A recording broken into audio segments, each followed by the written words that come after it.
¿Se acuerdan hoy día, chiquillos? Hay un día... ¡Blah! Hoy día es un día especial. Adivina por qué, Rodrigo. ¿Por qué? Está de cumpleaños alguien, pues. Alguien de nuestro pizarrón. ¿Está de cumpleaños alguien? Sí. Alguien que está a nuestra derecha acá, vestido de polera negra de Ferrari. Así es. Ah, muy bien. Mira, viene de Ferrari. El caballito rampante de la Fórmula 1, que Mira. no nos ha ido muy bien en esta última Mira. época, pero me encanta la Fórmula 1. Mira, el tío Tito. Sí. Tío Tito de La Serena. Bien, mira, bien. Feliz cumpleaños, compadre. Muchas gracias. ¿Cuántos cumple? ¿Cuántos? Bravo, bravo, sí. Bravo. Bravo. En el último o penúltimo episodio creo que dije que yo soy el más viejo de este grupo. Sí. Ahora soy aún más. Aún más viejo. ¿Ah? Así que feliz de cumplir un año más de vida. Y un año menos también, como decía Galileo. Un año menos también que de vida, pero feliz con mis triunfos y mis fracasos, mis victorias y mis derrotas. Cumplo mis 48 añitos. Muy bien, llegando ya a las 4, a las 50, a las 5 ¿Qué vas a décadas. decir? Man. Sí, suena más lindo decir estamos a punto de llegar al medio siglo. Medio Suena siglo. Más viejo aún. Claro, Sí, el medio siglo, pero es interesante. ¿Y tú, Rodrigo, cómo estás? Estaba pensando en una canción de Arjona que podríamos dedicarle a César. ¿Cuál podría ser? Sí, señor de las... Señor de las Espera. 5 décadas. Claro, señor de las 5 décadas. Sí, esa es buena. ¿Sí? Ustedes saben, amigos míos, que nuestro querido cumpleañero es fanático Sí. de Arjona. Sí. Sí. Sí, él constantemente realza la poética profunda del autor, del cantautor, compositor. No lo digo bromeando, yo estoy reproduciendo lo que he escuchado. De También. El gran Cielo- poeta del cielo y de la tierra. Exacto, Sí. exacto, sí. Así que siente una veneración pletórica por él, ¿cierto, Pancho? Exactamente, tiene un atractivo Me acordé. sexual, digamos de esa forma. También, sí, También totalmente. con Arjona. Bueno. En el anuario de cuarto, uno sale de la secundaria de cuarto medio, ahí te hacen una semblanza po, y te ponen. Porque antiguo, eso ya no se hace ya. Bueno, en mis tiempos se hacía. no, pero ahora ya no. Era Soy bacán. del siglo pasado. Pero era bacán leer los anuarios de Sí, cuarto sí. medio, ¿cierto? Era Pero- la historia. déjame- Era déjame como contarte. el más visto, con quién se juntaba. Frecuentemente he visto dónde. Y el deseo frustrado o sueño frustrado mío era ser Ricardo Arjona y pololear con Laura Pausini. ¡Oh! Lo de Laura Bocini sí te comprendo, sí. ¿Dónde te habías visto? Ahí siempre salía una palabra donde. Frecuentemente Visto. Ah, uy, que ando mal hoy día. Perdón, disculpen. Yo en el Lomitón. Lomitón. Pasaba metido en el Lomitón. ¿Pero el Lomitón de dónde? Estaba en La Serena, en Peñuelas, donde fue después el Pilla la Vaca. Ahora es la Vaca, sí. sí. Eso. Ahí estaba el Lomitón de La Serena. Sí. El Lomitón, qué bueno, el Lomitón. Sí, era bueno. eran buenos tiempos. Bueno, siempre son buenos tiempos cuando se vive bien, ¿no? Siempre. Yo creo que siempre es buenos tiempos. El pasar del tiempo es algo cronológico, con un contexto distinto, pero siempre el pasar es parte de ese proceso. Sí. Muchachos, bueno, uno pasa buenos momentos en familia, comiendo, divirtiéndose, bailando, jugando, pero también yendo al cine. Y ustedes saben que a mí me encanta el cine. Y yo les quiero proponer 3 títulos ahora. Y ustedes me van a decir qué tienen en común. Bueno, ¿Bien? Ya. interesante. Hay una película que se llama Una mente brillante. Ya, sí. ¿Bien? Hay otra película que se llama Mente indomable. ¿Ya? De Matt Damon, cuando estaba jovencito. Sí. Oh, ¿Ya? Ya. Sí, cuando Sí, estaba sí, jovencito. sí. Ya. Mente indomable. Hay otra que se llama El hombre del jardín. Hay otra que se llama Lucy, que protagonizó Scarlett Johansson, que no me gustó mucho. Pero ¿qué tienen en común las películas que les estoy mencionando? ¿A qué apuntan? Cerebro. ¿Público? Inteligencia. Máquina. Bien. Robótica. Estamos hablando de personas que eran desde un inicio o se volvieron tremendamente inteligentes. Exactamente. Fue para algunos casos de las películas que mencioné casi como Homero Simpson sacándose el crayón por la nariz. ¿Ah? Sí. Yo supongo que ustedes me entendieron perfectamente en casa. ¿Qué les provoca la inteligencia? Wow, es grande eso. Es muy amplio la pregunta. ¿Qué me provoca a mí?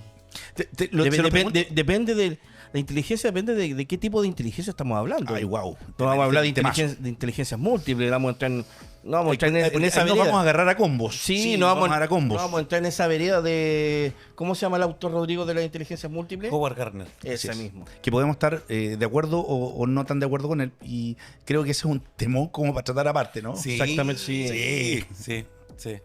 Pero ¿qué me dice Rodrigo? Yo no tengo respuesta. Que es tan amplio. Como tratando de direccionar un poquitito, a mí, en lo personal, la inteligencia me provoca muchas cosas.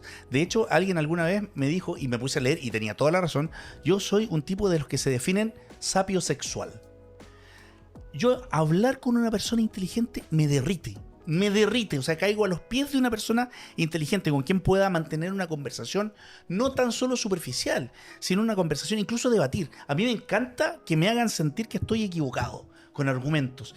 Me fascina, salgo feliz cuando una persona viene y me hace sentir que yo estaba equivocado y logra cambiar mi paradigma, mi visión de vida. Ya sabemos, ¿ya? Te voy a invitar a Naya Fácil entonces, claro, sentarme con una persona inteligente que no me está hablando de estupideces o de cosas triviales o livianas, te prometo que me derrite. Caigo a los pies de una persona inteligente. Eso me produce a mí la inteligencia en una persona. Sea hombre o mujer, mi pregunta es... bueno, soy heterosexual, con una mujer me derrito heterosexualmente, pero con un hombre, como cuando converso con ustedes, por ejemplo. Pero qué grato es tener amigos así, o sea, me derrito, dejo todo botado por una conversación con ustedes.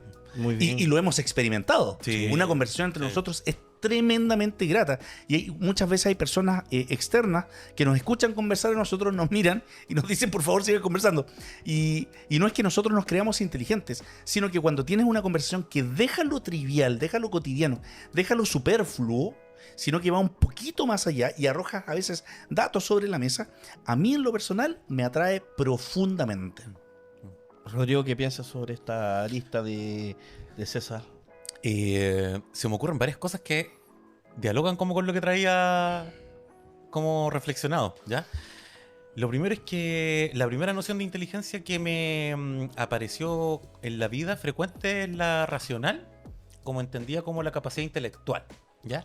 Como esta capacidad de medir un poco la capacidad cognitiva de una persona y que por lo menos en mi etapa temprana, 80, 90, no vamos a sacar cuentas de la edad, no es necesario, pero en esa etapa estaba muy relacionada con el concepto de cultura, que también era inteligente la persona que tenía conocimiento, que había una valorización de la cultura para mi generación que era importante y que generaba también esa valorización en sí misma, generaba una suerte de elogio, ¿ya? Luego, cuando me pasaba que cuando estaba en el colegio, yo estudié yo me siento súper privilegiado por la vocación que recibí. Estudié en el... Siempre mencionas eso. Muy, muy privilegiado. Primero por los compañeros que tuve y segundo por el lugar donde estudié, que fue en el Liceo de Hombres Gregorio Cordobés de La Serena. Lugar donde han estudiado eminencias a nivel nacional como expresidente y exministro de la Corte Suprema, pero en particular por el profesor jefe que tuve, don Patricio Muñoz Galleguillo, un gran saludo para él, porque la evidencia científica muestra que el primer factor de eficacia escolar, es decir, lo que más incide en que alguien aprendan, es el profe, lo que hace el profe. Totalmente. Si bien el profe no es Superman, pero lo que él hace... Hay una inspiración, ¿no? Sí, compadre. Socioconstructivismo. Huelo a socioconstructivismo. Influye mucho de eso, sí. Pero después, cuando estaba en la U, me parecía que de repente hablaba con personas y siempre percibía que yo estudié pedagogía en castellano y filosofía y me parecía que cuando se ampliaban las conversaciones, como que había un lenguaje implícito, podía que yo me equivocara o no, donde a veces, por el hecho de estudiar pedagogía, como que era una ciencia menor, ¿ya?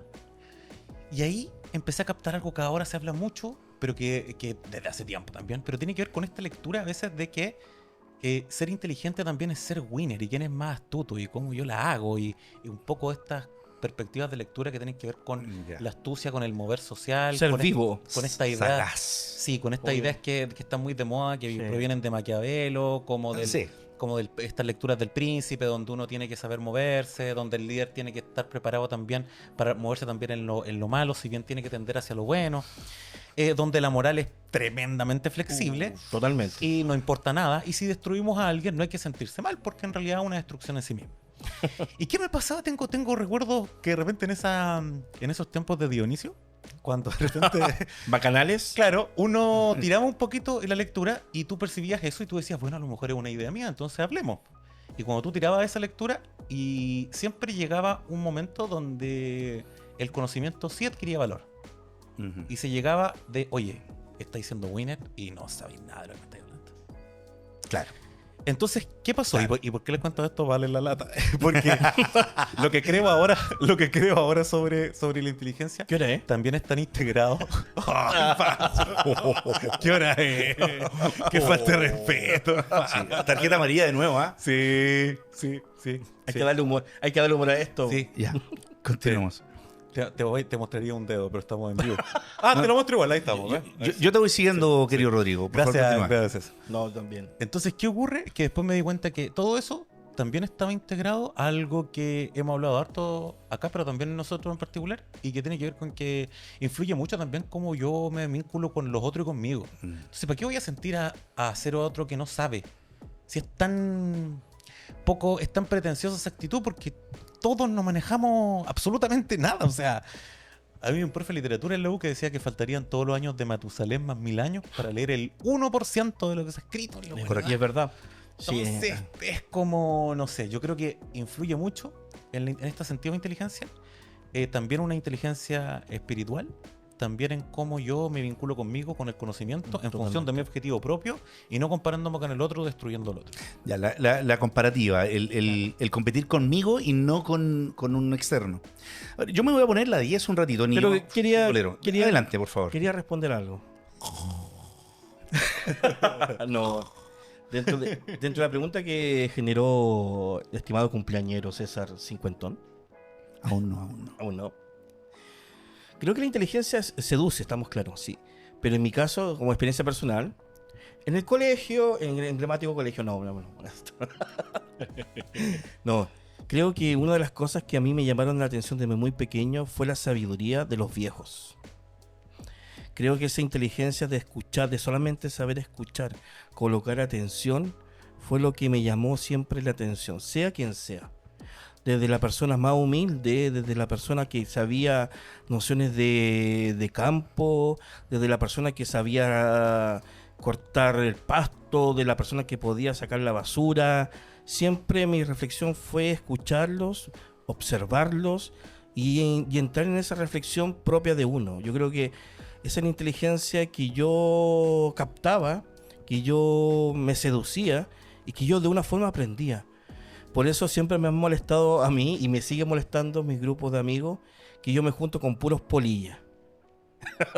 Por no decir viejitos. Y es verdad, ustedes saben los grupos, tengo grupos de amigos, que yo creo que soy el niño.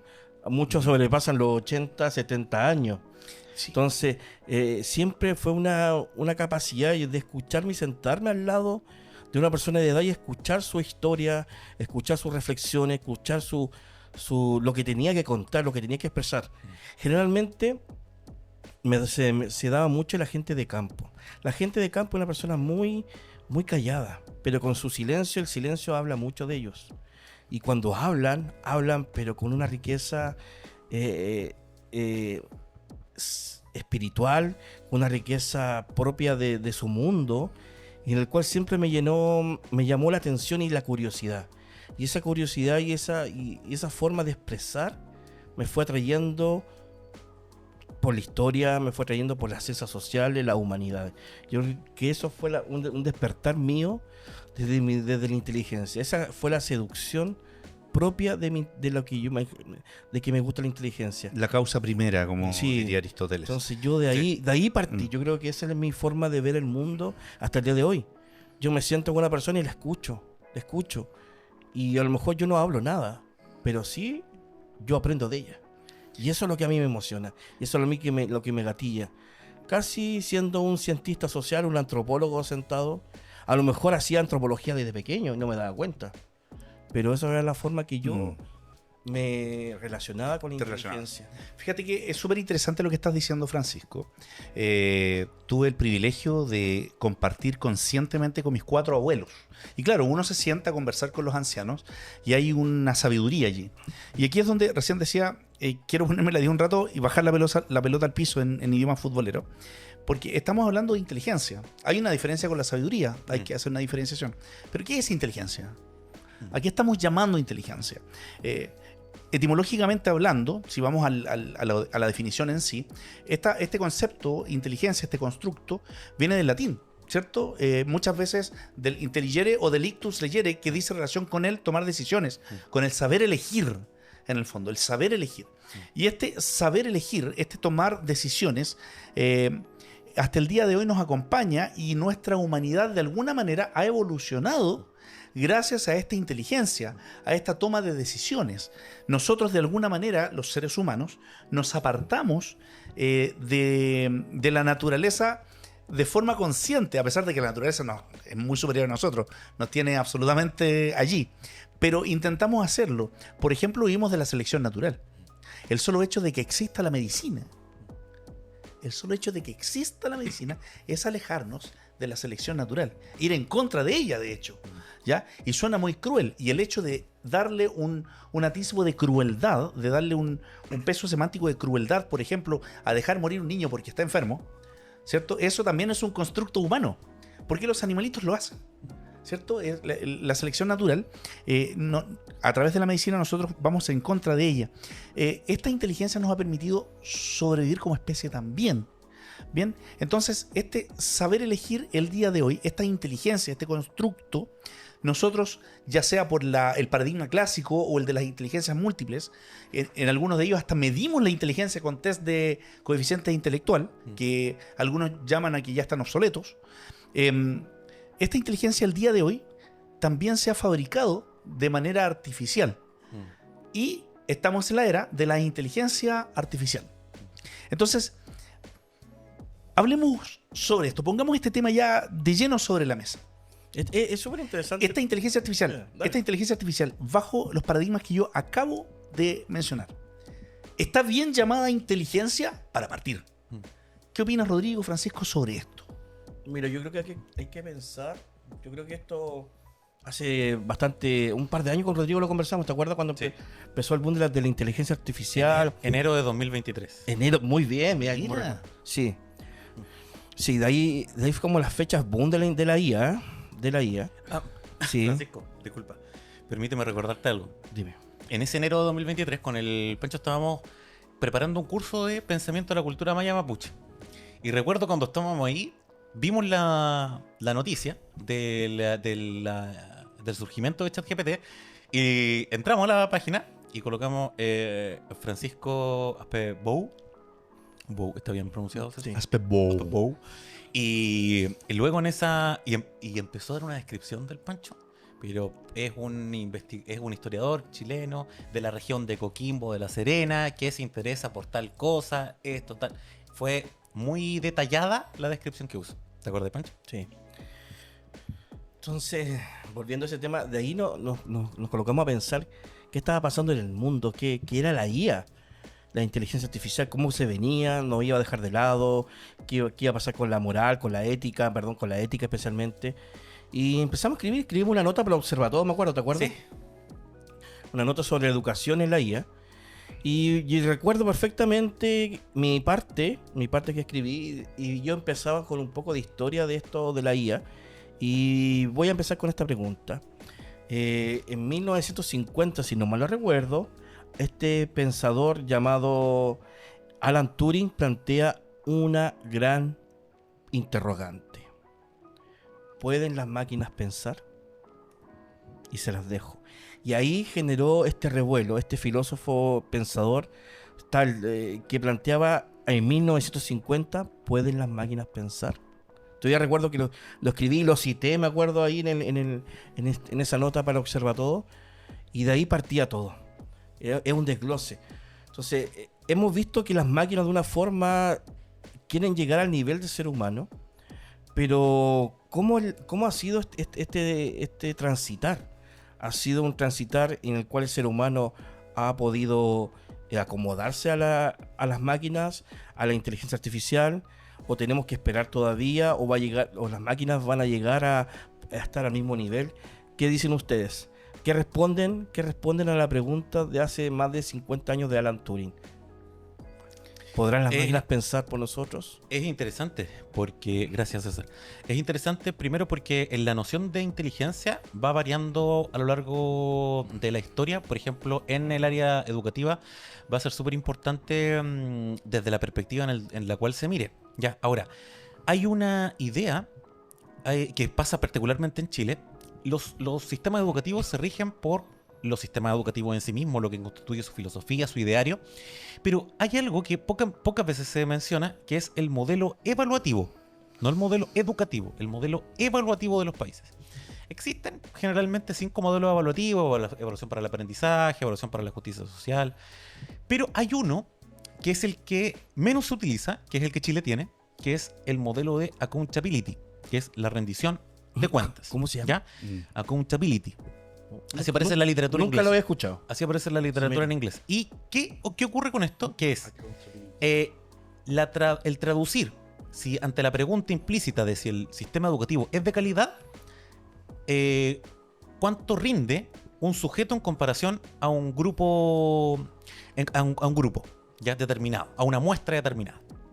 Entonces, implica que nosotros tenemos que caracterizar esa muestra. Y el rendimiento que tiene, por ejemplo, Juanito, que rinde el CIMSE, el rendimiento de Juanito con los compañeros del segundo medio, de su curso, después con los segundos medios de su colegio, después de la comuna, después de la región, después del país. Se compara el rendimiento de un sujeto con el grupo de referencia. Eso en Chile está muy fuerte. Por lo tanto, esa interpretación, que no es que esté buena o mala, sino que en el mundo también pasa. Hay mucha estandarización, pero es de carácter, generalmente se usa como carácter muestral. Muestral. Eso, en Chile, por lo tanto, cuando hay otros avances, o lo que el profe hace en la sala, no se devela mucho. Porque en realidad en el modelo de rendición de cuentas lo que importa es el resultado. Sí, no interesa el proceso. Claro. El proceso se declara como importante, pero en su filosofía última, que es epistemológica, no influye. Claro, más bien la eficacia que la eficiencia. Exactamente. ¿Y qué implica con eso? Es que ahí tenemos otras nociones, porque también nos encontramos con la noción de por ejemplo, que van de una perspectiva desde la psicología humanista, por ejemplo, que sí integra a los sujetos, que sí integra el concepto de bienestar, que sí integra el concepto de proceso. Entonces acá hay 2 elementos importantes.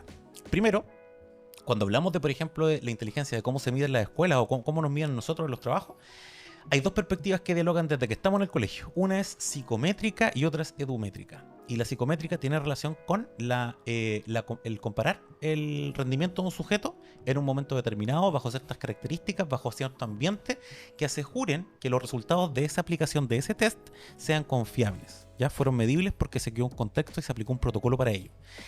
Y esos resultados, ¿cuánto sabe un sujeto? Pum, lo respondió, mira, analicemos el test. Y eso está muy bien, sí, un avance, pero tremendo para la ciencia eso. Por otra parte, la realidad también se construye de momentos y de procesos. Nosotros cuando damos una prueba o cuando rendimos un instrumento evaluativo, nosotros no aprendemos en los productos, aprendemos en los procesos. El producto, o cuando hacemos una prueba, entregamos un trabajo o un medio de verificación parcial que se puede acercar idealmente a una evaluación, ¿ya? Pero que depende de la calidad del instrumento, depende de cómo fue, si en el proceso enseñé lo que estoy evaluando, porque yo no puedo evaluar lo que no enseño. Correcto. Pero por otro lado tengo lo edumétrico, que me dice, oye, veamos qué pasa en el proceso, porque la edumetría trabaja en función del logro del objetivo y esos procesos. Si quiero que el estudiante logre interpretar un texto poético, bueno, pero yo le enseño a interpretar, y como profe sé lo que es interpretar, sé cómo yo como profe sé interpretar y cómo se enseña.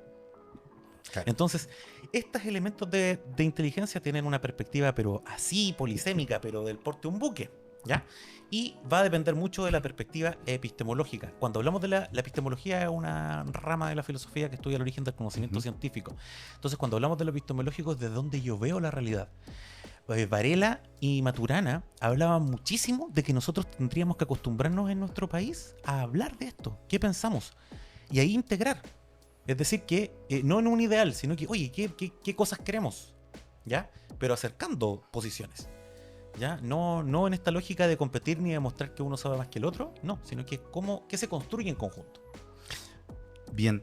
Dijiste, Rodrigo, epistemología y me apareció Kant en la cabeza de forma automática. Agradezco mucho la intervención de Rodrigo y sin huir a la pregunta de Francisco. Bueno, las inteligencias artificiales del día de hoy, las que conocemos, ChatGPT, Grok, Meta, ¿cuál otra tenemos? Gemini, en fin, da lo mismo. Se sitúan... ¿Te has dado cuenta que César siempre dice los nombres en inglés? Así como le da el toque Anglosajón. anglosajón. Son nombres propios. Está bien. Cuando viene alguien de Estados ¿Te has dado Unidos y me cuenta? dice César. No, yo me llamo César. Yo te voy a decir, ahora te voy a decir Sausar. Kaiser. Bueno, Kaiser, César. Kaiser. Vienen de la misma raíz etimológica. No, Ah, está bien. tú sabes cómo soy yo. Bow. Sí, es Aspe Bow. Ya empezaron ya. Discriminador Discriminador hacia abajo, hacia arriba. ¡Ay, perdóname! ¡Qué hoy! Mira, qué difícil que le ha tocado. Mira, sí.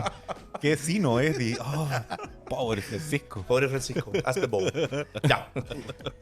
Las inteligencias artificiales que recién mencioné, para no repetirlo, se sitúan más bien bajo el paradigma de la inteligencia clásica.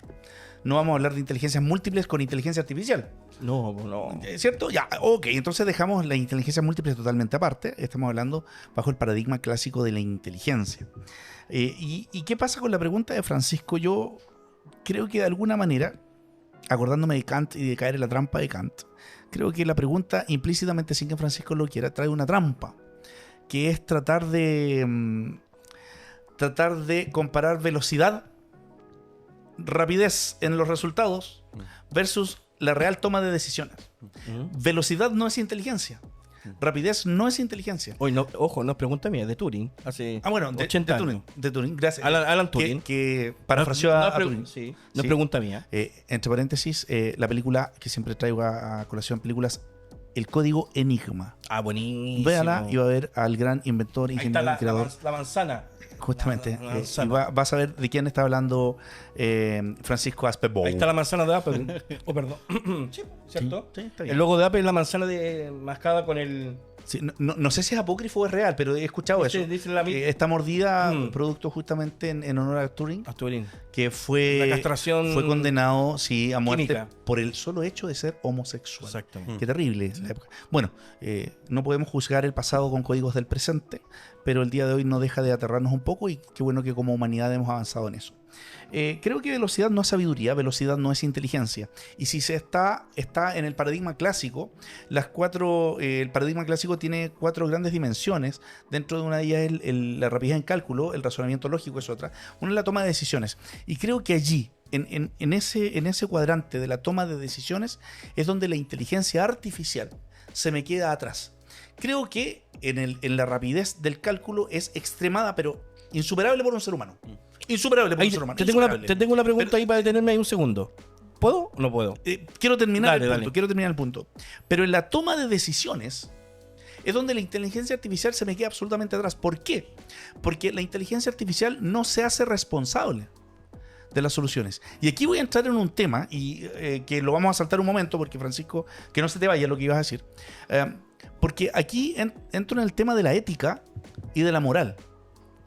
Debo ser inteligente o haber desarrollado cierto grado de inteligencia para poder hablar, actuar y entender, ¿cierto? Y actuar conforme a la ética y la moral. Tener una ética y actuar moralmente. Entonces, la inteligencia artificial, respecto a la toma de decisiones, asume responsabilidad respecto de la toma de decisiones. ¿Es realmente así? Sabemos que comete errores. Por supuesto que sí. Salió en las noticias el titular en uno de los diarios de alto tiraje aquí en Chile, que un abogado fue sorprendido que ocupó Sí. inteligencia artificial, ¿cierto? Para su escrito, Sí. ¿cierto? Y fue sorprendido, lo multaron. Porque dentro de no lo revisó el hombre, po. citó, la inteligencia artificial le citaba artículos, hacía una jurisprudencia que no existía. Sí. Entonces, imagínate que hicieron una competencia entre las diferentes inteligencias artificiales para ver quién respondía mejor la prueba de matemática no del Simpson, del de la PAES, Sí. ¿cierto? Entonces, todas cometían errores, ¿cierto? Sabemos que comete errores, nosotros también los cometemos, ok, pero en la toma de decisiones, ¿se hace responsable? ¿Es realmente una inteligencia? ¿Vamos a llegar a un punto donde nos vamos a abandonar sobre ellas? Es lo que quiero dejar sobre la mesa, Francisco. Mira, te tenía una pregunta cuando hablaste de la rapidez del cálculo, ¿cierto? Hablaste un poco. ¿Te acuerdas cuando por primera vez en el mundo se genera este encuentro entre una máquina y ¿Ajedrez? de ajedrez? Sí. ¿Te acuerdas? ¿Te acuerdas? Sí. Sí. ¿Cómo tú evalúas eso? Aquí, ¿qué es lo que hacía la máquina? Usted como matemático físico, ¿qué es lo que generaba la máquina de cálculo? ¿Qué generaba posiciones para poder enfrentar al mayor jugador de ajedrez del mundo en aquella época? Sí, al ruso, no recuerdo No era recuerdo, Kasparov. sí, pero me acuerdo que lo vi. Lo vi en un video. me Creo que era acuerdo. Kasparov. Creo que era yo Kasparov. también, pero no estoy 100% seguro. Tenemos ahí, cuando- ahí la rapidez de la máquina, el cálculo Claro. de la máquina. Sí, sí, pero Tú sabes- es la rapidez en la toma de decisiones, sí, es la rapidez en la toma de decisiones. ¿Por qué? Porque lo que hace la máquina es emular, ¿cierto? En su artificialmente, ¿ya? Emular todas las posibles jugadas respecto de la jugada que hace el ser humano al frente de ella. Y respecto de esas, toma una decisión, pensando en lo que podría llegar más adelante. Ahora, eso es algo que nosotros como seres humanos hacemos todos los días. Sí. Sí. Tomar Sí, decisiones. sí. Ahí solo agregar, César, que la cualidad, entre comillas, que más se comentó en ese momento era la multiplicidad de opciones. Sí, justamente. Como el proceso previo a la toma de decisión. Justamente. A, Sino B, que C, decir, D. tenemos esta. Todas estas porque opciones. Y de allí elige porque, una. Sí, no puede que, porque es un recuerdo demasiado vago, ¿ya? Sí, pero sí hay algo que me acordé. Que no recuerdo si el hombre podía tener como máximo por segundo una cantidad de 3 posibles escenarios de jugada, ¿ya? Del nivel del campeón mundial, ¿ya? 3 escenarios en un segundo y era exponencialmente mucho más grande Sí, sí. la que por segundo podía hacer. Absolutamente. Esa era la. Y podía adelantarse el diálogo a todo. estaba Como- centrado ahí. Sí. Estaba centrado En ahí. el fondo, mientras yo no mueva ninguna pieza, tengo, no son infinitas, pero una cantidad impresionante de posibilidades de cómo se desarrolla el juego. Entonces, ¿qué pasa? Cada vez a la máquina, ¿por qué se le facilitaba más? Porque cada vez que yo muevo una pieza, en realidad, más que abrir muchas puertas que ya estaban abiertas, cierro muchas puertas, entonces cada vez tengo un abanico menor de posibilidades y ya sé, tengo un mayor manejo del juego.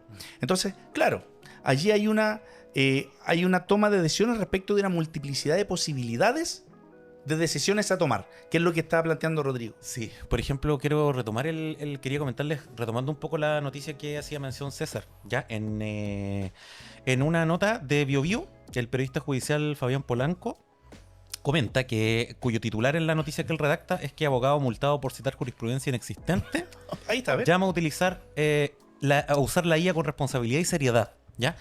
Pero quiero centrar en el concepto que utilizó César de toma de decisión, ¿ya? Ojo, y porque lo que les voy a comentar como que quiero centrarlo desde esa perspectiva más allá de la noticia en sí que ya comentó César.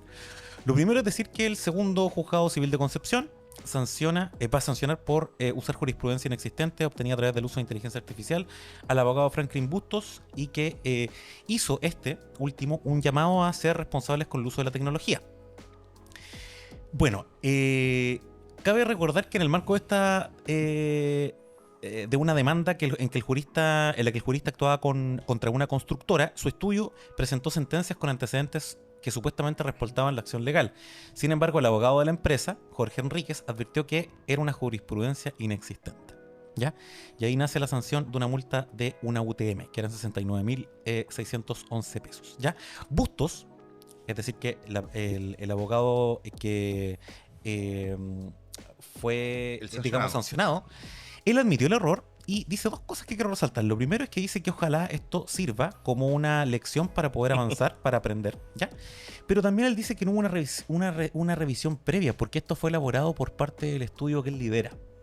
Y ahí aparece el concepto de toma de decisión desde la ética y del comportamiento ético-moral. Y ahí Entendiendo, recordando que la ética es la disciplina filosófica que estudia el comportamiento humano y se sirve para eso de la moral, y la moral es en sí misma el comportamiento, ¿ya? llevar a cabo. Entonces, claro, es no sé justificable, porque ya entraríamos en un elemento de juicio que no sé si es relevante, pero sí es comprensible que el actuar pudiese estar fundado en que, chuta, yo no alcancé a revisarlo, pero tomé la decisión porque confié como en alguien previo que lo hizo, ¿ya? Y ahí empezamos con un dilema muy fuerte, porque la inteligencia artificial, de hecho tú le puedes decir, oye, te equivocaste, y te dice, no sé, pues, oh, perdón, tienes toda la razón, qué buena observación, sí, me he equivocado, pero genera un relato que está sobre algo que puede ser perfectamente ficticio. Absolutamente.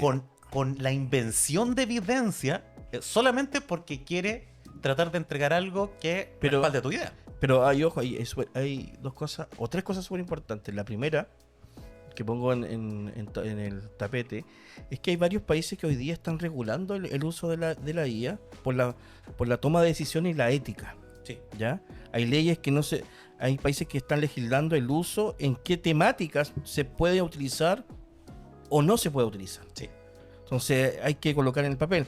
He escuchado ciertos proyectos de ley o ideas de proyectos de ley hoy día en Chile que quieren entrar de lleno en la prohibición o mejor dicho, regular, no más que prohibir, regular el tema del uso de la IA en temáticas, ojo, en temas. Sí. No que te va a bloquear ChatGPT o Gemini o en otras cosas, te lo va a bloquear del internet, no, sino que bloquear el uso para ciertos temas, no se va a poder utilizar. Sería interesante. Sí. Y segundo, tomando el tema de César sobre las decisiones, es súper interesante, porque si tú hay dos cosas. Tú planteas la toma de decisiones. ¿Quién toma decisiones? En este caso no es la IA. Ojo. Porque la IA trabaja a través de algoritmos. Y esos algoritmos están hechos por seres humanos. Plantéate eso. Entonces esos algoritmos, de una forma, las decisiones pasan por algoritmos, es decir, por seres humanos, en el cual te generan ese algoritmo. Es decir, nosotros somos los que tomamos las decisiones. Es que ese es un punto importante. El dilema que planteamos recién estaba centrado no desde la inteligencia artificial, sino que la toma de decisión que alguien que fue sancionado por el uso cuestionablemente ético. Exactamente, sí. Pero que no nos centramos en la construcción, la toma de decisiones de la IA, sino que en la toma de decisiones humana en función de información que nos fue contrastada. Sí. Estamos claros. Sí, pero al final esa decisión también en humanos, no solamente no lo digo por el algoritmo, lo digo por ti también. Tú también tomas la decisión de utilizar ¿cómo se dice? La IA para tener un resultado, ¿o no? Es que por eso nos centramos en eso. O sea, exactamente. No nos centramos en la IA, sino que siempre estábamos viendo desde la toma de decisión humana. Exactamente. Sí. Si a eso voy, a eso punto. Voy a tener un pelo en la sopa. Espera, y lo que al tiro César. Y lo que pasa ahí, si no me estoy centrando en la IA, es decir, la decisión pasa por el ser humano totalmente. Es decir, yo me voy a cuestionar, yo tengo que reflexionar si me sirve o no me sirve. Ese es el tema en cuestión. Si lo que voy es que la IA es el proceso, es la máquina que te da el insumo para ese resultado. A eso voy. Te estaba adelantando un poco, Rodrigo. No, me estaba adelantando. Entenderlo así, lo encuentro fabuloso. Sí. Pero más allá, disculpa, Pancho, el que era importante eso, no me estaba adelantando. Lo que pasa es que ahí tenemos, y es súper importante lo que tú planteas, porque son perspectivas distintas. La idea es justamente cómo, porque la ética y lo moral, en estos momentos, se centra en lo humano. Totalmente. O sea, no podemos aplicar un comportamiento que se define como comportamiento humano, como es la moral, desde una perspectiva ética por la inteligencia artificial en sí misma, porque no tendría eso está en construcción, ¿ya? Porque en la primera vez de la historia que aparece de esta manera. Entonces el centro sigue siendo un poco esta toma de decisión humana. En ningún momento desde la IA. Totalmente. Sí. Porque estudio el comportamiento humano, por lo tanto no podríamos ser extensible a una construcción logarítmica algorítmica, sí. Pensando en la construcción de un lenguaje primero, sí, entiendo. Que pudiera solamente verlo desde ahí, porque nos quedaríamos muy, muy cortos. Gracias, César. Ahora, siempre nos podemos corregir imprecisiones entre nosotros. Por supuesto. Visto como lo plantea Francisco recién, me parece fabuloso. O sea, plantear que al final sigo teniendo el control. Bien. Ahora, hay un asunto ético y moral que, o sea, lo más comentado entre los profesores es que ya no puedo mandar a hacer trabajos de investigación porque no lo hacen los estudiantes, sino que investiga la inteligencia artificial, ¿cierto? Y me traen trabajo con inteligencia artificial y vengo y nosotros escribimos o copiamos y pegamos en otra inteligencia artificial que mide qué porcentaje fue generado o no generado. Una vez yo utilicé uno para una creación mía, 100%, ustedes saben que me gusta escribir, y me pareció que era un 80% generado por Creación inteligencia Arjona. artificial. Entonces, no, Señor estoy de hablando en las serio. 4 décadas. Estoy hablando muy en serio. Y ahora, en lo personal, yo uso inteligencia artificial, pero para cosas súper anecdóticas. No me gusta mucho. El otro día, fíjate, incluso para algo como esto, el otro día hice un micro relato y llamé a Rodrigo. ¿Se acuerdan, Rodrigo? Porque hice un micro relato para concursar en un concurso de micro relatos de máximo 100 palabras. Y lo hice y sentí que me quedó súper bueno. A mí me gustó mi obra finalmente. Ah, bueno. Se la presenté a Rodrigo, que es el experto en esto. Le dije, Rodrigo, ¿sabes qué? No le encuentro un título. Y abrí la inteligencia artificial para que me recomendara títulos. Te dio opciones, ¿no? Me dio opciones de títulos. Y le dije, Rodrigo, ¿sabes qué? Dame un título. Y Rodrigo vino y él me dijo, le hice sangrar su corazón. Lo sé, Sí. le hice sangrar el corazón, le hice llorar con mi relato. Ay, ¿Ah? sí. Pero Sí. lo sé. Yo me reí, pero dije, lo tomé desde la amistad, dije, como ahí, y eso fue lo gracioso. Sí. El furibundo hincha de la Universidad de Chile tuvo que leer un micro relato épico acerca de la chilena de San Pedri. Sí. ¿Ah? Nada más. Entonces, Oh, es que- fue un micro relato, te lo voy a mostrar. No, te va a está gustar. bueno el relato, me gustó. Y vino Rodrigo Sí, y bueno. dijo, mira, se me ocurre esto. Cruzada de Mayo. Me encantó. Me encantó. O sea, para mí, en lo personal, muy en lo personal, siento que la inteligencia artificial no va a reemplazar la inteligencia humana. No la va a reemplazar. Porque hay un componente, hay una toma de decisiones, hay una costumbre, ¿ya? Que va enraizada en entender el sustrato, el por qué. No es nada más que un algoritmo sumando, restando y uniendo puntos. Hay algo más allá que hace que sea inteligencia humana. Rodrigo entendió perfectamente lo que yo quería decir en el micro relato. Lo entendió. Sabía que era lo que los abogados, por ejemplo, llaman el espíritu de las leyes. Lo que había más allá, lo que se lee Le entre salió- líneas. Le salió todo lo Gaby que hay adentro. Lo ok, que- sí. Sí. Lo que se lee entre líneas. ¿Ya? Hay algo más allá. Uno puede respirar el amor, por ejemplo, en una carta de amor, ¿cierto? Uno puede entender lo enamorado que está el autor. por Eso es ejemplo. para otro capítulo. Sí, se viene más adelante, y va a estar súper interesante. ¿Ya? Pero Sí. siento que ese componente humano es irreemplazable. O sea, no se me ocurre cómo generar un algoritmo que reemplace eso. Me va a escuchar Elon Musk y va a empezar a trabajar en esta cuestión. Pero yo creo que eso es irreemplazable. ¿Me gusta ocupar la inteligencia artificial? En lo personal, no. No. Lo ocupo, sí, de cuando en cuando, como para agilizar algunas cosas, pero siempre, como decía Francisco, con yo tomando la decisión final. Entonces, ahora, hemos avanzado en esto. Esto hace 20 años atrás era impensado, el uso como lo tenemos ahora. Mi pregunta es, más adelante, porque esto va a ir avanzando, o sea, esto llegó para quedarse. Llegó para quedarse y tenemos, nos gusta o no, a mí no me gusta, pero tengo que aceptar que esto llegó para quedarse. Bien, entonces lo vamos a ocupar para la entretención, para la comunicación, para la investigación. Entonces, ese es un tema que a mí me atañe directamente. La investigación en física como ciencia fundamental. Darle las respuestas a los orígenes del universo. Claro. Vamos a ir a la inteligencia artificial para comprender. Sí. En cierto modo, me sirve no tener sentimientos, ¿cierto? No ser como yo quiero que sea. Sí, le da cierta seriedad al trabajo, pero ¿hasta dónde nosotros debemos avanzar ética y moralmente junto a ella? Sí. A mí hay dos cosas que quería comentarles como de esa perspectiva. Una, que tiene que ver, volver al tema ético. Al micrófono, por favor, don Rodrigo. Ahí sí, ahí sí. Así. Aló, aló, aló. Ahí. Probando. 1, 2, 3. Ahí. Probando. Aló, aló, aló.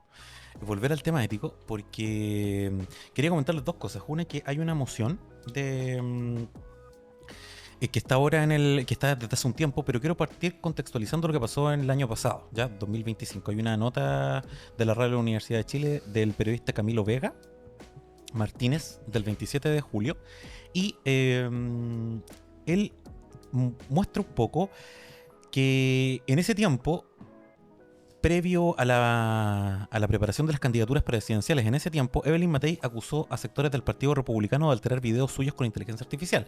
¿Lo recuerdan? Sí. Sí. Que fue muy bullado mediáticamente, ¿ya? Y en ese sentido se hablaron de varias cosas, también se recordó el tema de Donald Trump y Elon Musk, que en Estados Unidos también habían hecho esta práctica llamada deepfake y que buscaba, entre otras cosas, difamar a sus contendientes con contenido generado o alterado a través de inteligencia artificial. Bueno, en el caso particular de Evelyn Matei, por ejemplo, se ralentizaron ciertos videos para mostrar una imagen de que sus capacidades cognitivas, en especial la memoria, no era la adecuada, ¿ya? De que olvidaba ciertas cosas. Más allá si eso resultó o no, sí se hablaba bastante de que era muy importante legislar en torno a esto, ¿ya? Tomás Lagomarsino, independiente, es uno de los impulsores de un proyecto que trata de normar el uso de la inteligencia artificial porque lo define como un problema de la sociedad producto de los avances tecnológicos, ¿ya? Y esto es súper importante porque aparece este concepto de que se ensucia un poco algo que se llama el ecosistema informativo, ¿ya? El ecosistema informativo. Exacto. Es el nombre, Sí, vamos. muy importante. Y cómo nosotros podemos, a partir de información falsa, replicada o alterada, crear una realidad paralela, alterna, que no responde a los criterios éticos y morales, ¿ya? Y esto tiene una profundidad porque esto tiene una afectación en la psiquis de las personas muy grande, ¿ya? Por ejemplo, no sé si han visto la serie, que les quiero sugerir, para quienes los ven, que la puedan ver. Una serie que está en Netflix, que se me olvidó el nombre. Bueno, se trata de una política que... Intimidad.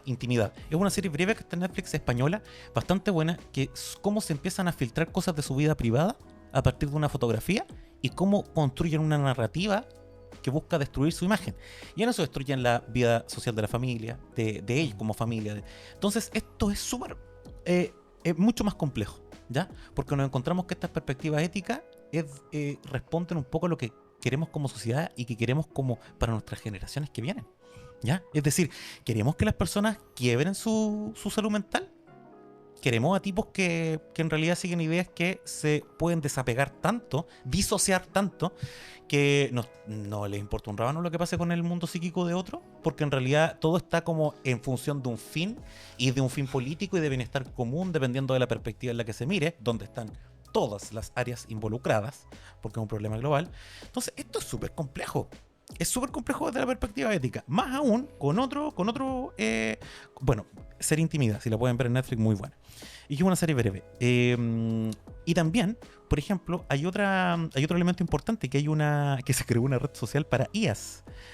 ¿Cómo es eso? Moltbook, ¿ya? Una red social creada por IAs y para IAs, ¿ya? Donde comparten información. ¿Hablan entre ellas o no? Hablan entre ellas. Donde, entre otras cosas... Hola, soy ChatGPT. ¿Cómo Sí. estás, Géminis? Exactamente. ¿Cómo estás tú? Sí, Bien, sí. bien. Oye, cuéntame, ¿qué te han pedido estos humanos? Qué ¿Qué terrible. es lo más ¿sí o no? ridículo que te han pedido los humanos? ¿Ya? Y claro, han creado interacciones propias. Mira, Y entonces interesante. es súper, súper complejo, porque creo que la profundidad de esto es más allá de lo que se ve. De hecho, el año pasado apareció un libro que se llama Hipnocracia, ¿ya?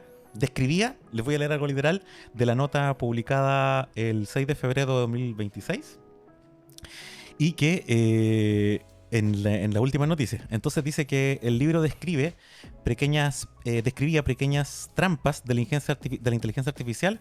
Esta publicación remeció el pensamiento mundial porque apareció un filósofo desconocido de origen chino, Yang-Wei Chun, y que aparecía como su autor, pero en realidad él no existía. Todo había sido creado me acuerdo por un haber- autor haber que se visto. llama Colamedici, para acentuar su trabajo, que era en parte de que la crítica a la creación a partir de IA, que no es contrastada, que no es analítica, porque entre otras cosas lo que hace es que limita las perspectivas de pensamiento propio. Entonces nos quedamos como en un mundo donde si alguien dice algo con convencimiento, con seguridad, pensamos que es real, cuando en el fondo no tenemos las bases, muchas veces, analíticas para cuestionar eso. Correcto. Para de analizarlo críticamente, más allá Y ahí aparece un del poco- análisis superficial. Y ahí aparece un poco la desinformación. Exactamente. Y allí viene mira, diste en el clavo con algo que a mí me apasiona, que es el espíritu crítico. esta capacidad del espíritu crítico, el pensamiento crítico. ¿Por qué no utilizar estas inteligencias artificiales como un compañero? Porque siempre se dice, no, es como tu secretario, es como tu compañero, es como... Sí, como un compañero con quien, por ejemplo, debatir un tema que tú debes presentar. Te corresponde en la universidad o en el colegio defender un tema, exponerlo. Que te apure, que te haga preguntas incómodas. Vamos sacando nuevas aristas y vamos aprendiendo e investigando. Pero el espíritu crítico de se ha perdido. El espíritu crítico de llegar, mira, esto me entregó la inteligencia artificial. Oye, tuve alumnos que me porfiaban. Me decían, pero profe, mire, si esto me lo dijo la inteligencia artificial. Pero yo te estoy diciendo que no es así. Exacto. Entonces, se ha perdido incluso la autoridad, de alguna manera, la autoridad académica, socialmente, del profesor o de alguien que estudió y que sabe del tema, versus la inteligencia artificial, que sabemos que también comete errores. Exacto. Ahora, como seres humanos podemos cometer errores, por supuesto que sí. Pero ¿dónde quedó el espíritu crítico? ¿Aceptamos así totalmente lo que nos dice la inteligencia artificial el día de hoy, particularmente en la juventud y la adolescencia? Lo cual es un problema. A mi modo de parecer, esto se va a tener que regular. Se tiene que regular el uso y el abuso. Y el abuso de la IA en el tema educativo, en el tema también de redes sociales también, lamentablemente, porque yo veo un video y no sé si es verdad o mentira. Porque ahí yo quedo como... Sí. Yo quedo así como... Plop. Fíjate que en Europa... esto partió en Europa y después pasó a Latinoamérica y el mundo. Las redes sociales empezaron a etiquetar. Cuando tú subes un contenido a redes sociales, sea Instagram, TikTok, especialmente Instagram, tú debes marcar, si haces un guión, dice hecho con IA, por ejemplo. Y debes declarar que está hecho con... Tienes que declarar. Yo declaro ahora todo lo declaro si está hecho con IA. Porque yo trabajo mucho con IA, con imágenes y video especialmente. Entonces yo declaro y coloco ahí, lo muevo, entonces te aparece arriba y ya. Sí. Y ya. Entonces es una forma de declarar un poco la manifestación que tú estás haciendo éticamente, porque si no, al final, ¿qué es lo que tú te estás viendo? Entonces es súper interesante eso. Pero Pancho, ahí me quiero detener a algo que tiene que ver con tu trabajo. ¿Ya? Tú me vas corrigiendo si me equivoco. ¿Ya? Dime. Y si no quieres, no me corriges. Está bien. Dime. No me digas nada. ¿Puedo decir algo a favor de mí? Hoy día le tocó, otro día era César el de la luna, ahora Rodrigo el de la ética. ¿Cierto, César? Sí, y un temón, ¿cierto? Todos vamos entre todos. Sí, entre todos. no, pero quiero decir Después me tocará a mí. a todos. Sí, yo creo que todos en todo. No, es súper interesante. Estoy molestando, chiquillos. Y yo me lo estaba tomando en serio. Quiero decir algo porque hay algo que quiero destacar del trabajo de Francisco. Y es lo siguiente, miren, ayer vi un Reels, no puedo recordar de cómo era el usuario, pero era un usuario chileno, que hablaba sobre el uso de la IA en el registro histórico, ¿ya? Por ejemplo, a mí lo que me llama la atención del trabajo de Francisco es que él ha integrado, por ejemplo, imágenes de La Serena, ¿ya? Entonces recuerdo que una vez me dijo, oye, mira compadre, esta imagen es de La Serena, de la avenida de Aguirre. Entonces él lo que hizo fue, compartía una imagen que compartía el crédito y luego mostraba esta imagen coloreada a partir de un relato. ¿Por qué me parece eso importante? Porque el Pancho, a mi interpretación, como alguien que no es del área, entonces no soy experto en esa área, pero sí me parecía como a persona que trata de ser un poco crítica, que me parece que era información que era interesante porque no alteraba la esencia de lo que estaba comentando. Estaba contextualizando el por qué estaba esa imagen, a qué respondía, cómo surgía y por qué estaba así. No alteraba vestimenta de la época, no alteraba la narrativa de la misma imagen. Y ahí me parece que sí se está usando con un juicio que se puede acercar a algo que no altera el sentido de la historia. Y es pedagógico además. Claro, porque ahí tiene el sentido de divulgación que tiene un fin didáctico. Claro. Que en el fondo estoy compartiendo, pero porque ¿qué pasa cuando ese fin didáctico que se ha perdido es como, total, la idea es tener más likes nomás?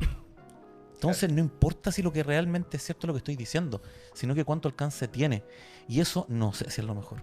Ahí entra nuevamente la ética. Sí. Nuevamente, por supuesto. Sí. Y es una cosa, mira, yo llevo ¿cuánto llevamos con la IA? Desde el 2000 que empezó, ¿cierto? Yo creo que cuando empezó tú empezaste a trabajar. Sí, empecé a trabajar. Sí. Y me imagino, cuando yo dejé el colegio, el último colegio que estuve haciendo clase, que fue hace como ¿cuánto? ¿3 años atrás? ¿2, 3 años atrás? Sí. Hice un taller todo el año de inteligencia artificial. Cómo trabajar las diferentes... Me adelanté, ¿eh? Sí, imagínate. Me adelanté a las nuevas plataformas y hacía talleres todos los viernes. Entonces tenía un grupo de estudiantes que íbamos viene por viene probando diferentes plataformas de IA. Así que les mando un saludo a aquellos. La mayoría ahora se fue al colegio inglés y al colegio Serena, están allá. Y una de las cosas importantes es que en este proceso tú entrenas a la IA. Ojo, es que ese es el tema, yo creo que muchos desconocen. Hay un entrenamiento a la IA. Si tú entras a mi perfil de ChatGPT, Gemini, especialmente GPT, y ¿cómo diría César? GPT. Gemini. Hay un entrenamiento. Sí. La gente que no entrena a la IA le va a decir cualquier cosa o no le va a responder lo que él quiere. Sí. Entonces, en mi caso, llevo casi 2 años trabajando con IA en todo tipo. Y ya me conoce lo que yo, en sentido, mira, es impresionante. Lo que yo quiero pedir, lo que yo pienso históricamente, ya me conoce. Sí. Entonces, al momento yo de formular un interrogante o hacer un video o hacer una colorización de IA, ya sabe cómo actuar. Yo solamente le agrego algunos detalles. Entonces, esa forma es interesante, porque yo recuerdo algún momento que salió un experto en IA, no me acuerdo, en un congreso futuro, no lo recuerdo bien, que decía que primero para poder utilizar la IA hay que entrenarla. Si tú no la entrenas, no te sirve. El uso del prompt. Sí. Y entrenarla significa que ese prompt debe ser bien utilizado. Entonces al final la IA acumula ese historial tuyo, y te va con los algoritmos uniendo y sabe cómo tú, lo que estás pidiendo, sabe cómo responderte. Ya. Y eso es súper interesante, momento. Por ende, tú tienes que responder, mejor dicho, te responde muy bien. Algo, mira, veo muy interesante. Alex nos quiere decir algo, así que, Alex, coméntenos, vamos. Yo quería meter un poquito la cuchara con lo que dijo el profe Pancho ahí. Cuando tú dijiste que la IA me conoce. Me conoce en el diálogo, en el prompt. ¿La IA te conoce o tiene la suficiente memoria para acumular los datos que tú le has dicho? Exacto. Así es. Yo creo que tiene... Yo iba a tirar ese pelo en la Interesante. Me conoce lo que yo... por eso dije, en el historial. Muy interesante. Conoce muy bien, Alex. Gracias. Sí. Me conoce en el historial. Sí. Sabe lo que yo estoy pidiendo. Oye, qué profundo. Es que es cierto. Nos mató Alex. No, es que es cierto. Nos mató. Nuestros alumnos aventajados que tenemos acá. Entonces sí, muy cierto. es justamente el pelo en la sopa que iba a tirar, porque en realidad estamos humanizando algo. Sí. Y eso no corresponde. O sea, si empezamos a humanizar algo, no corresponde. O sea, no es un humano, no es una persona. Entonces, la pregunta es, ¿realmente me conoce? ¿O sabe cómo dejarme tranquilo con la respuesta que necesito? En el caso de Francisco, que la utiliza como una herramienta creativa con fines didácticos y pedagógicos, me parece espectacular. Pero, por ejemplo, Google, hace 10 años atrás, yo le preguntaba por un tema y me daba toda la información de un tema, me gustara o no. Pero ahora Google viene con el motor de Gemini. Sí. ¿Bien? Ok. Entonces ahora yo le pregunto lo mismo que le preguntaba hace 10 años atrás y ya no me dice todo me gusta o no, sino que me entrega la información que sabe que yo quiero escuchar. Sí. Entonces eso, a la larga, para una mente... Tú tienes un criterio formado, Francisco. Nosotros tenemos un criterio formado.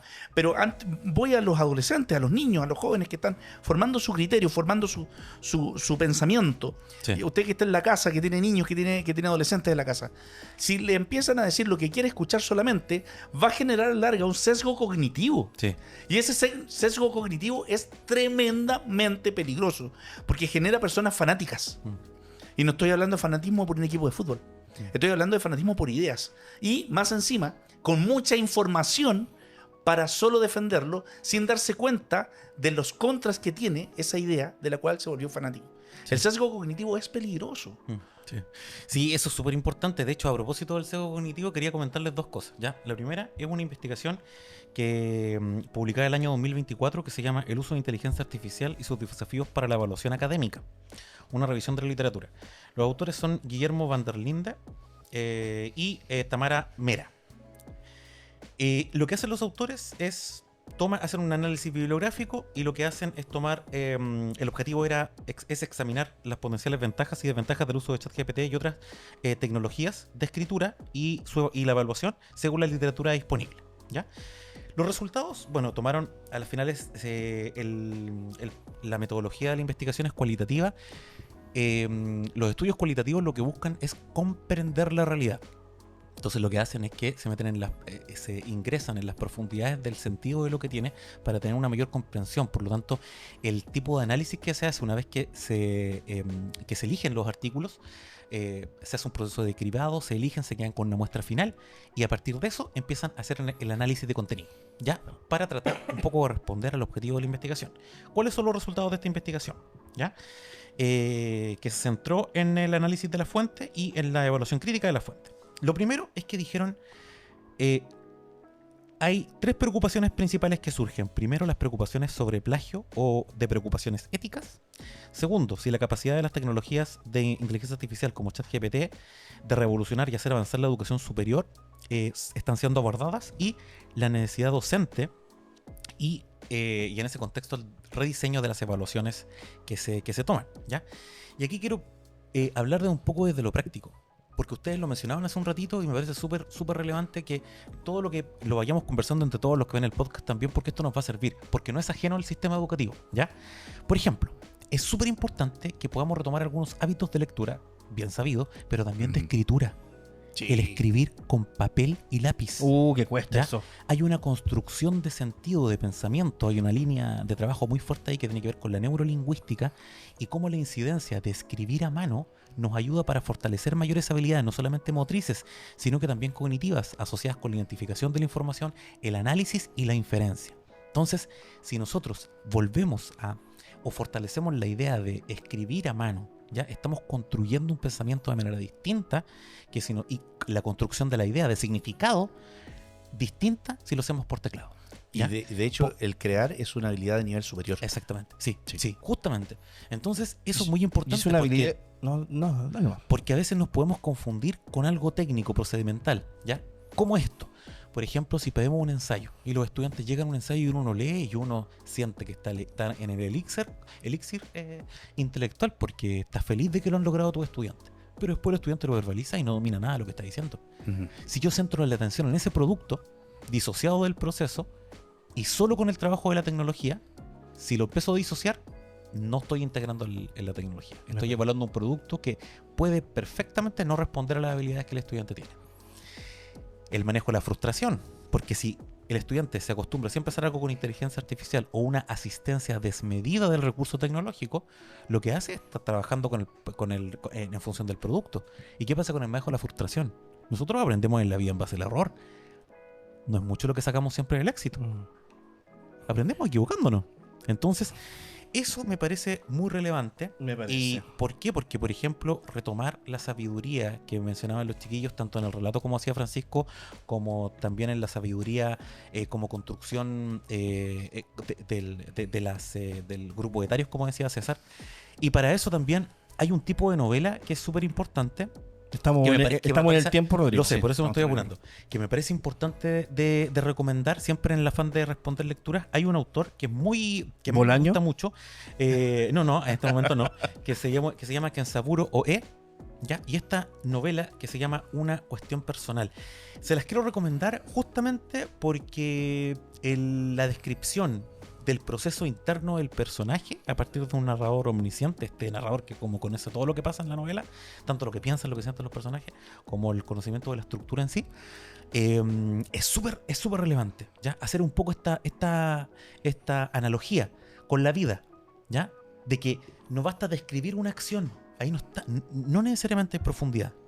Hay que tratar de lograr estar inmerso en lo que piensan los personajes, en lo que sienten, formular hipótesis del por qué actúan o de por qué actuarían de tal manera frente a ciertas situaciones.